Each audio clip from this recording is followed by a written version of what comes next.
요즘 한국 사회를 보게 되면 여러 가지 정치적인 현황들을 바라봅니다. 특별히 이제 정치가 묘하게 돌아간다는 것을 우리가 지난번 국회의원 선거 이후에 또 여러 가지 모습을 봅니다. 정치만이 어떻게 그러겠습니까? 교계도 그렇고 최근에는 의학계도 또 많은 어려움을 있고 학계도 그렇고 회사는 또 회사대로 기업은 기업대로 많이 요동치고 있는 것 같습니다. 이런 요동치고 있는 모습들을 딱 보면 또는 정치에서 여야 할 것 없이 막 강대강으로 부딪히고 서로의 세력을 힘 자랑하고 숫자 자랑하고 그러면서 뭔가 막 긴장감을 온통 우리 사회가 맞이하고 있는 것 같습니다.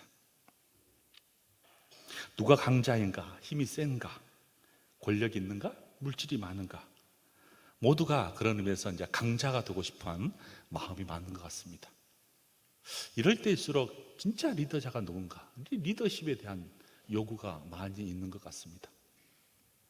좋은 리더자를 만나면 그 집단이 되게 온화해지고, 또 좋지 못한 리더자를 만나면 역사의 흔적들을 보게 되면 그 나라가 망해버리는 경우가 많습니다.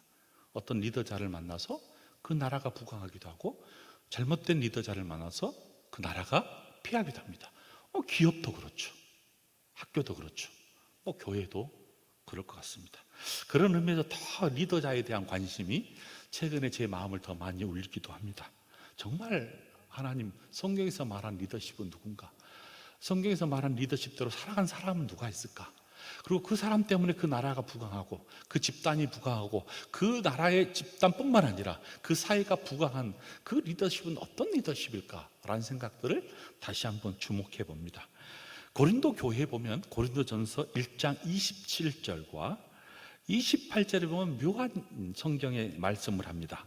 그러나 하나님께서 세상에 미련한 것들을 택하사 지혜 있는 자들을 부끄럽게 하려 하시고 세상에 약한 것들을 택하사 강한 것들을 부끄럽게 하려 하시며 하나님께서는 세상에 천한 것들과 멸시받는 것들과 없는 것들을 택하사 있는 것들을 피하려 하시다. 묘한 성경이 또 이야기를 해줘요. 약하고 없고 미련한 자를 하나님이 택하사 그 택하신 그를 통하여 있거나 강하거나 무엇인가 소유하고 있다는 사람들을 눌러버리겠다는 거예요. 성경은 힘이 있거나 권력이 있거나 물질이 많은 사람을 강한 사람이라고 말한 것 같지 않습니다. 오히려 자신의 약함을 인정한 사람, 그래서 그 인정함을 인정하고 약함을 인정하고 세워서 강한 사람을 부끄럽게 한다는 것을 훨씬 더 많이 강조합니다. 그런 의미에서 리더십이 뭔가 생각하게 됩니다. 결국 축복받을 수 있는 사람은 어떤 사람이냐면 자신의 약함을 인정한 사람. 오늘날 우리가 제일 힘든 것이 무엇입니까?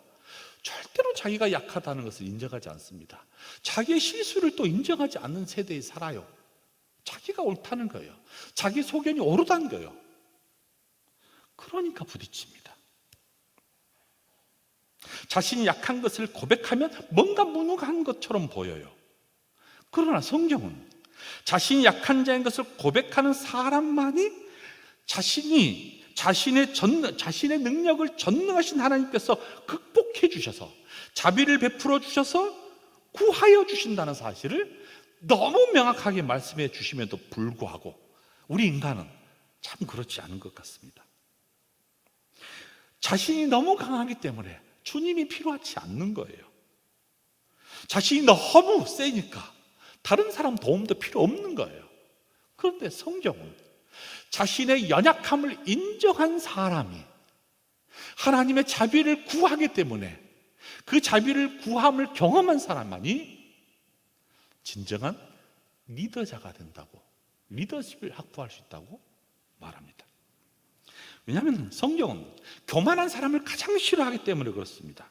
여러분, 성경에서 특별히 하나님이 가장 싫어한 사람, 하나님이 이 세상에서 가장 당신의 눈으로 싫어한 사람, 경멸한 사람 누구냐면 교만한 사람입니다. 교만한 사람.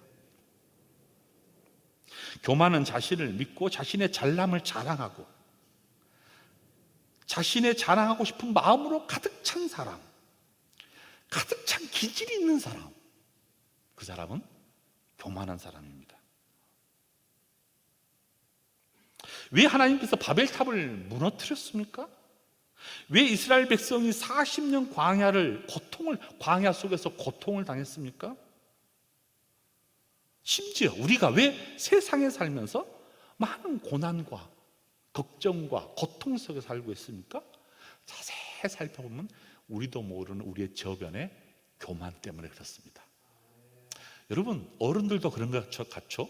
아이들도 그런 것 같아요. 제가 우리 중고등부 아이들 다 보면 우리랑 비슷한 마음이 노골적으로 보여요.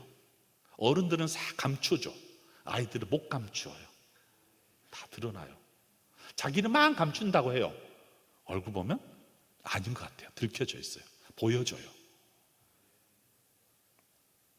하나님 없는 세상을 모두가 다 만들고 싶고, 하나님 자신의 아성을 쌓아서 세상에서 하나님 없는 세상을 살아가려고 하는 인간의 교만. 다시 말씀드리지만 하나님이 가장 싫어한 사람, 하나님을 두려워하지 않는 세상을 살아가려고 하는 사람, 교만이 깔려있는 사람. 그러나 자신의 약함을 고백한 사람은 하나님의 자비를 구하는 사람입니다. 왜? 자신이 약하기 때문에 하나님의 도우심이 아니고서는, 하나님께서 간섭해 주시지 않고서는 내 입으로는 도저히 살 수 없기 때문에, 하나님의 자비를 구하지 아니하면 하루도 살 수 없기 때문에, 당신의 은혜가 아니면 하루도 살 수 없기 때문에 은혜를 구하는 사람, 그 사람이 오늘 성경에서 등장하는 다윗이라는 사람입니다. 이스라엘 사람들에게 있어서 그의 역사 속에서 가장 존경한 사람 세 사람이 있다고 하잖아요. 아브라함, 모세, 다윗.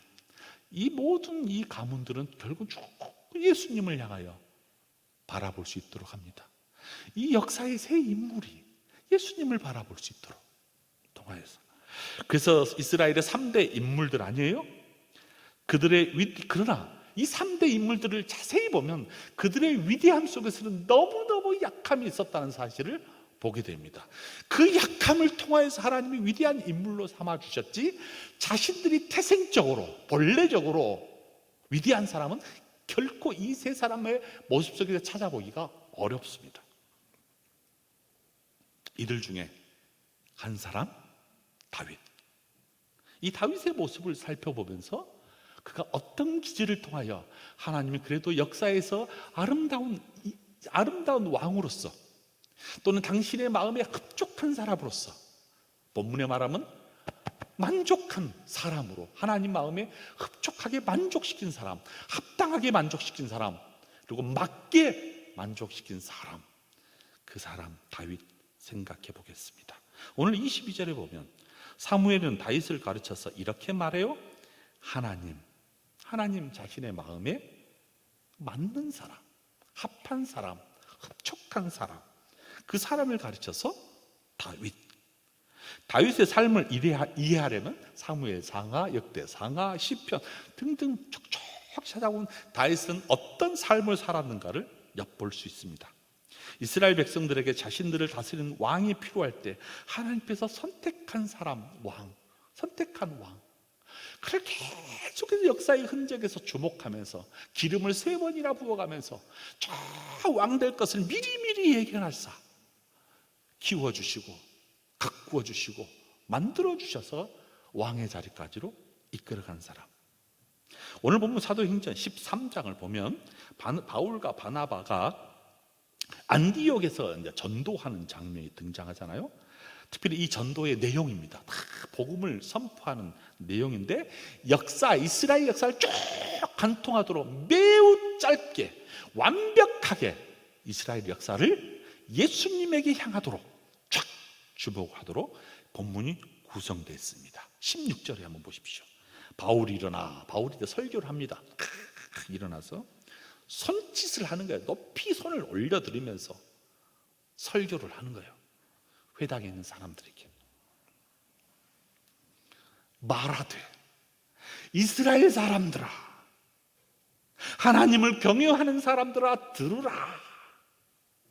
무엇을 들으라고 말하냐면, 이스라엘 백성들의 하나님이 우리 조상들을 택하사 애굽 땅에서 나그네 된 그 백성들을 높여 큰 권능으로 인도하여 내사. 18절, 광야에서 40년 동안 그들의 소행을 참으시고, 애굽에서 인도하셔서 40년 동안 방황한 이스라엘의 모습을 보면서도 막 끊임없이 하나님이 참으셨다는 거예요. 그들의 소행, 조금만 억울하다 하면 키워주고, 조금만 잘못되면 이끌어주는데, 그 찰나찰나만 맛을 보지 하나님의 크신을 인정하지 못하고, 조금만 좌절되면, 조금만 추우면, 조금만 더우면, 먹을 것이 없으면, 입을 것이 없으면 아우성치는 그들의 모습을 40년 동안 그들의 소행을 참으시고, 가나안 땅 7족속을 멸하사 그 땅을 기업으로 주실 까지 약 450년 동안이라.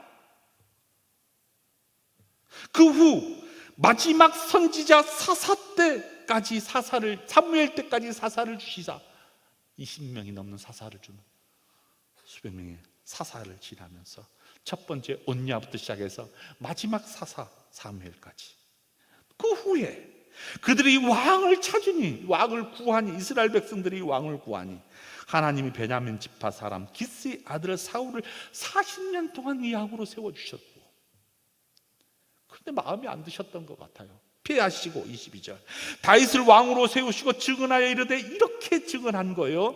내가 이새의 아들 다윗을 만나니 내 마음에 맞는 사람이라, 내 뜻이 다 이루어졌다 라고 다윗을 딱 보면서 하나님이 그런 마음을 가졌다고 다윗이 누군지를 설파하시는 거예요.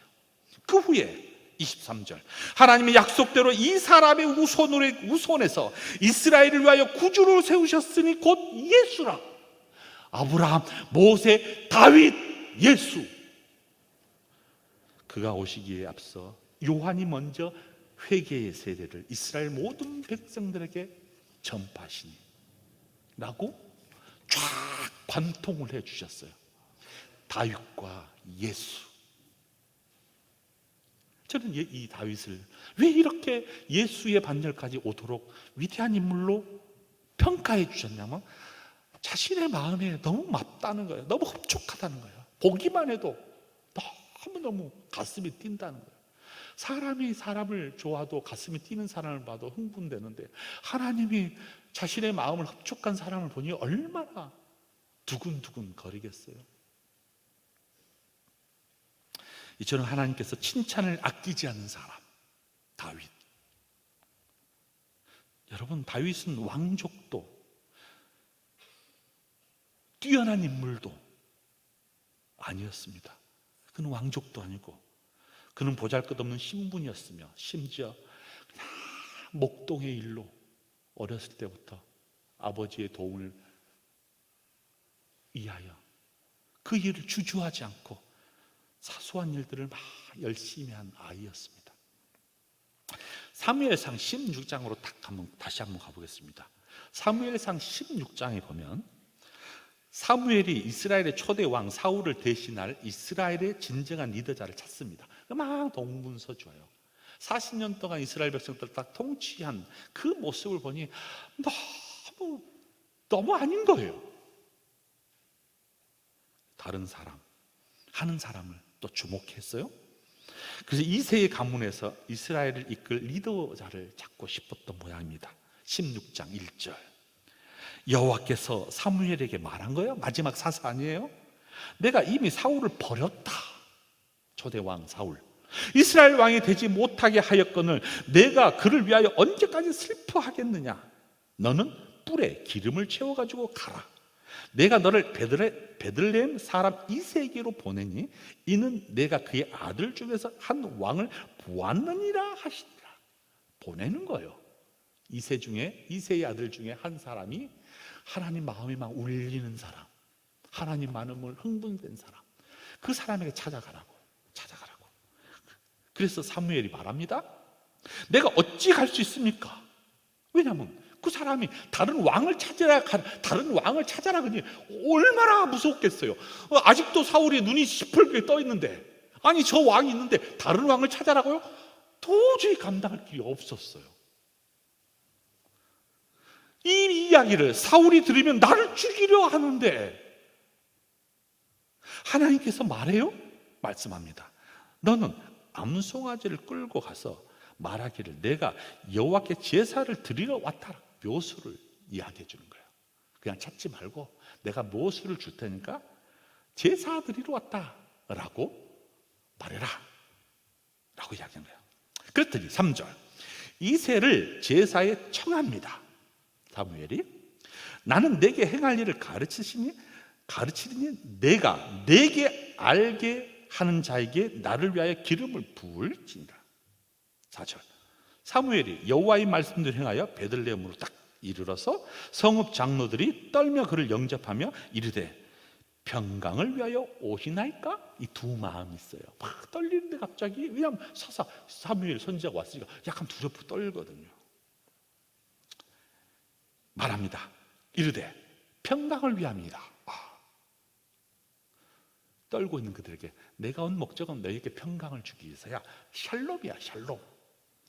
내가 여호와께서 제사하러 왔으니 스스로 성결하게 하고 와서 나와 함께 제사하자 하고 이새와 그의 아들을 성결하게 하고 난 다음에 제사에 청합니다. 하나님이 주신 묘수를 가지고 가요. 6절, 그들이 막 왔어요.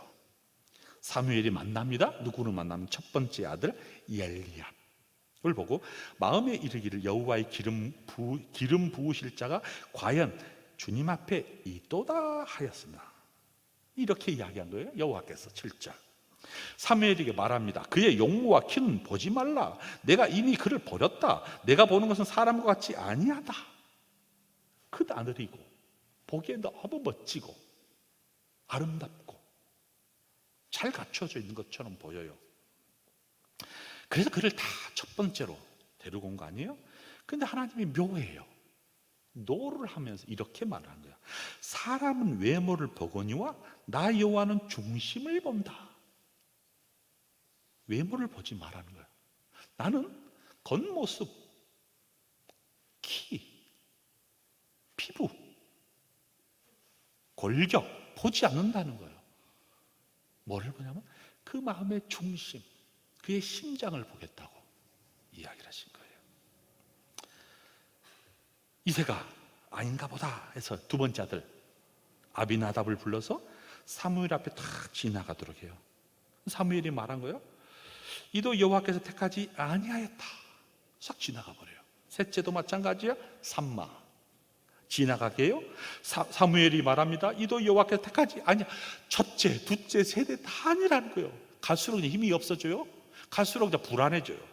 아니, 이 세 명 중에서 하셔야 되는 거 아니에요, 하나님? 아니래요. 10절, 이새가 그의 아들 7을 다 여호와 앞에 사무엘을 지나도록 하는 거예요. 사무엘이 7명이 다 지나는 가운데서 여호와께서 이들을 택하지 않은 것 같다라는 마음을 주신 거예요. 그래서 이렇게 이야기합니다. 사무엘이 이새에게 말합니다. 네 아들들이 다 여기 있느냐? 약간 불안한 마음으로 물어봐요. 이새가 말합니다. 아니, 막내가 있어서요. 자기가 생각하기엔 도저히 아주 막내고 아주 가장 천한 모습 같고 외모로 보이고 모습으로 아직도 아이고 그는 양을 치나이다. 사무엘이 이새에게 일합니다. 사람을 보내어 그를 데려오라. 그가 여기 오기까지 우리가 식사 자리에 앉지 아니하리라. 그가 올 때까지 밥을 먹지 않겠다고 말한 거예요. 그를 기다리고 있는 마음을 표시합니다. 12절, 이에 사람을 보내 그를 데리고 왔어요. 다 그의 빛이 붉고 눈이 빼어나고 얼굴이 아름답도다. 아주 작은 아이였는데 청명했단 모양입니다. 청명했단 모양이야. 그의 모습이 청명한 것보다는 그의 마음을 읽었던 것 같습니다. 여호와께서 이르시되 이가 그다. 일어나 기름을 부으라 라고 말하는 거예요. 모든 사람들은 다 아니다 그런데 하나님이 그를 보고 그러니 사무엘은 하나님의 말씀을 듣고 13절 기름 물병을 가져다가 그의 형제 중에서 그에게 부었더니 이날 이후로 다윗이 여호와의 영에서 크게 감동을 받아서 성령의 감동을 받은 사람으로서 살기 시작한 모습이 등장합니다. 그리고 사무엘이 라마로 가버립니다. 그럼 그는 어떤 기질을 가지고 있었기에, 이 다윗이 어떤 모습이었기 때문에 이 하나님의 마음을 막 흥분시켰을까요? 모든 사람들이 보기에는 첫째, 둘째, 셋째 정도에서 끝나야 되는데 가장 막내, 모두가 다 아니라고 한 그에게 그가 어떤 모습이었기 때문에 그랬을까? 그가 큰 인물로 성장할 수 있는 비결은 무엇이었을까? 또는 우리가 다윗처럼 되고 싶은 소망은 또 무엇이 있을까? 어떻게 그것이 가능할까? 어떻게 하면 하나님의 마음에 합한, 하나님 마음에 흡족한 사람이 될까? 이것이 저와 여러분의 꿈 아니에요? 어떻게 하면. 그래서 앞으로 이 리더십의 이야기, 이 인물, 이 다윗을 생각해요. 제가 한 10몇 년 전에 이 다윗 설교를 했었죠.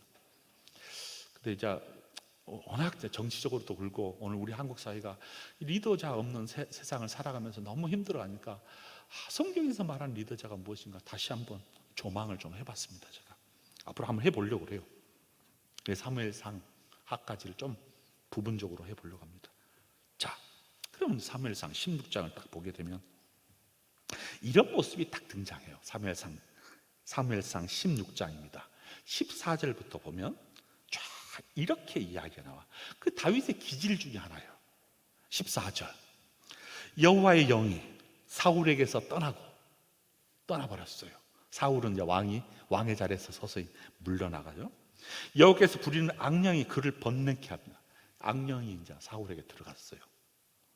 사울의 신하들이 그에게 이르되 보소서 하나님께서 부르시는 악령이 왕을 번뇌케 하였죠. 당신이 지금 악령이 가득 차 있다는 거예요. 사울이. 원하건대 우리 주께서는 당신 앞에서 모시는 신하들에게 명령하여 수금을 잘 타는 사람을 좀 찾으십시오. 구하십시오.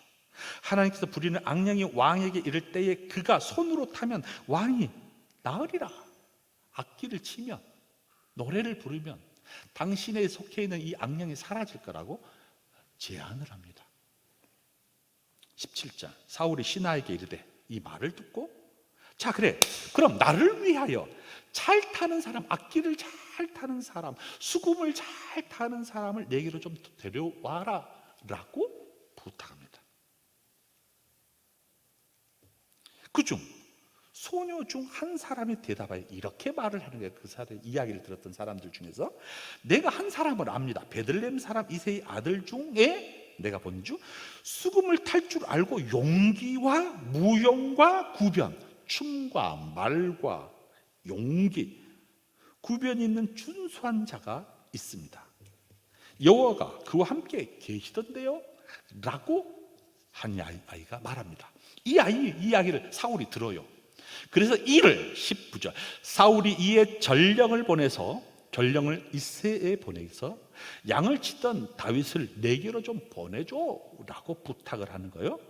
그때 이새가 떡과 한 가축 부대에 포도주와 염소 새끼를 나게 실어서 그의 아들 다윗을 사울에게로 보냅니다. 이 정도 되면 아이잖아요. 얼마나 두렵겠어요. 근데 아버지가 한 이야기를 참 순복하는 아이로 자랍니다. 다윗이 어렸을 때부터 어떤 기질을 가지냐면 참 부모의 말씀을 잘 들었던 아이 같아요. 특별히 권위에 잘 순복한 아이 같아요. 하나님께서 세우신 권위에 대해서 순복한 사람, 그는 끊임없이 하나님께서 세우신 권위에 대해서 늘 복종하려고 하는, 순복하려고 하는 자세를 잊지 않는 사람. 여러분, 성경에서 교회 역사에서 하나님이 쓰시고자 하는 사람들 가운데 부인할 수 없는 공통점이 하나 있어요. 그들은 권위를 매우 두려워할 줄 아는 사람이고, 그들은 그들은 한결같이 권위에 승복하려고 하는 모습들이 보입니다. 오늘날 우리 사회가 그래서 한마디로 뭐라고 그래요? 권위 없는 사회. 권위가 무너지니까 갈등과 어려움이 있는 사회. 권위가 상실되어 버렸기 때문에 오는 사회. 어른이 없는 사회. 정치도 어른이 없다잖아요. 교계도 어른이 없어요. 기업도 어른이 없대요.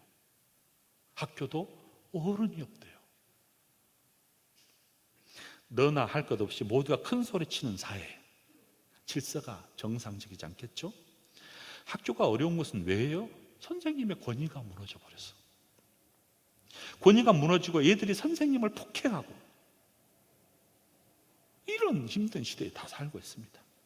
가정도 그러잖아요. 참된 권위가 상실되는 교회도 예외는 아닌 것 같습니다. 말씀의 권위가 상실되어 버리니까 목회자의 권위도 사라져 버렸습니다. 너나 할 것 없이 너나 나나. 현대인들은 다 비판의 정신이 있다고 합니다. 좋은 이야기예요. 좋은 정신이에요. 숭고하고 찬양받을 만해요. 근데 승복의 정신을 가르치지 않아요. 노동자는 노동자 소리만 만성하고, 시민들은 시민의 소리가 만성하고, 교회도 성도의 소리가 막 무성합니다. 사람의 소리가. 사람의 소리가 크면 클수록 무엇이냐면 반대로 질서가 무너져 버립니다. 사회나 교회나 혼돈 속에 놓여있기 마련입니다. 가정이 평안하려면 하나님께서 세우신 부모의 권위에 순복해야 하잖아요. 제가 지난 주일날 우리 목사님, 제 아는 목사님에게 너무 이런 이야기를 들었어요. 안타까운 이야기예요. 그러면서 들으면서 그럴 수 있다라는 생각이. 고3이에요. 이 아이가 고3. 고3인데 도서관에 막 늦게 갔다가 주일날 아침에 눈을 떠서 교회 오기가 너무 힘든 거예요.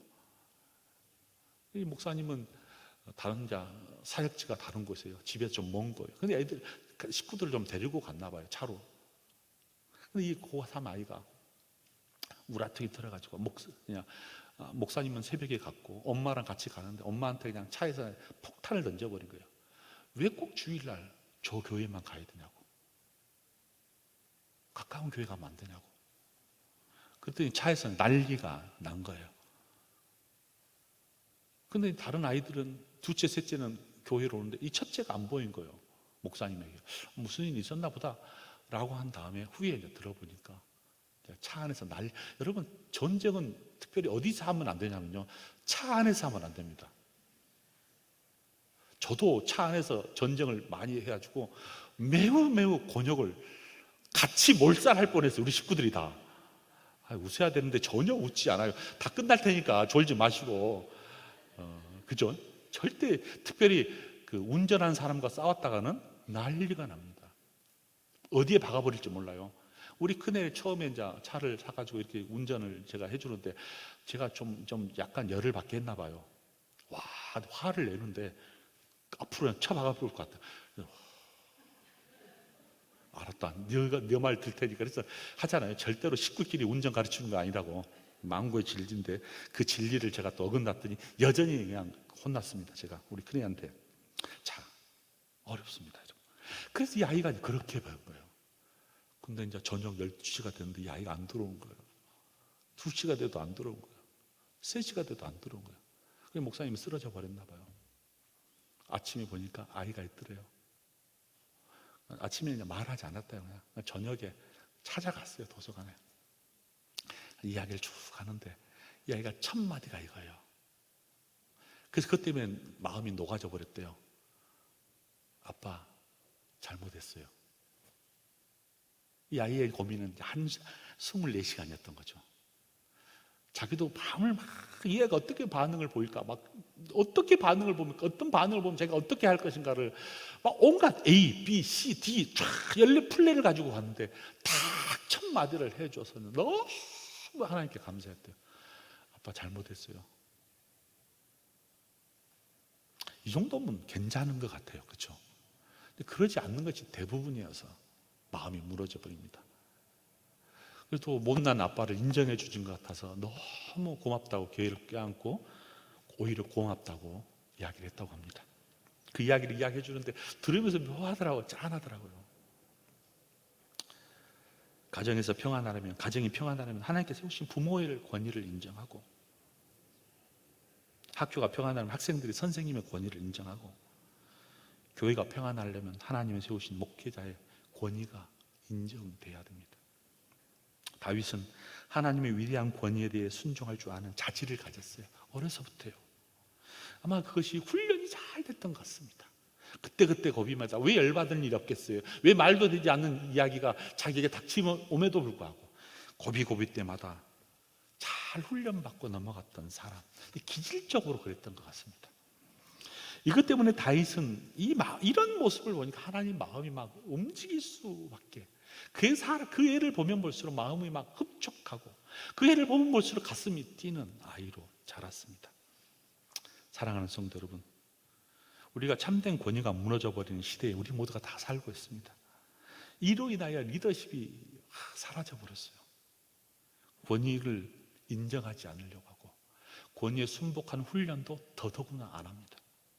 그러니 우리의 모습은 갈등이 여전히 있고, 갈등이 여전히 존재하니까, 그 갈등 속에 살다 보니까 우리 삶의 현장이 전쟁터로 변해버렸습니다. 교회가 그렇고, 가정이 그렇고, 사회가 그렇고, 정치가 그런 것 같습니다. 제가 원래는 3가지를 다 하려고 했는데요, 시간이 너무 가버렸어요. 오늘은 한 가지만 하겠습니다. 하나님의 마음을 흡족한 이 다윗, 어떤 마음이라고요? 왜 하나님이 이 사람을 성경의 위대한 인물로 세워줬다고요? 순복하려고 하는 마음.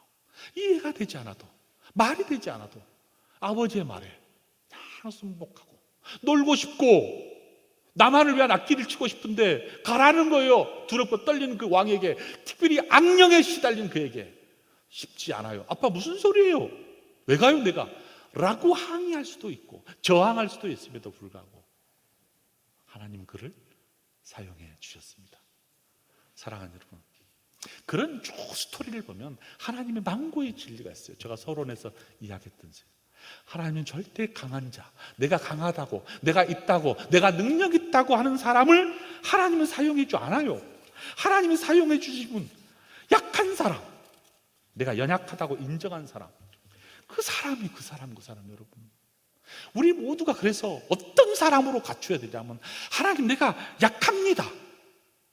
내 비록 얼굴과 내 능력이 많은 것처럼 보일 거지 몰라도 나는 내 심령은 약할 수밖에 없어요. 그리고 내 약함을 통하여 강하게 해주신 그 주님밖에 없습니다. 주님이 나의 약함을 좀 사용해 주시고 나를 좀 세워주시고 내가 인정하오니 나를 다스려 달라고 하는 고백, 이 고백이 저와 여러분 안에 가득하기를 주님의 이름으로 축복합니다. 그래서 이 찬양을 같이 한번 부르고 싶습니다. 약한 나로 강하게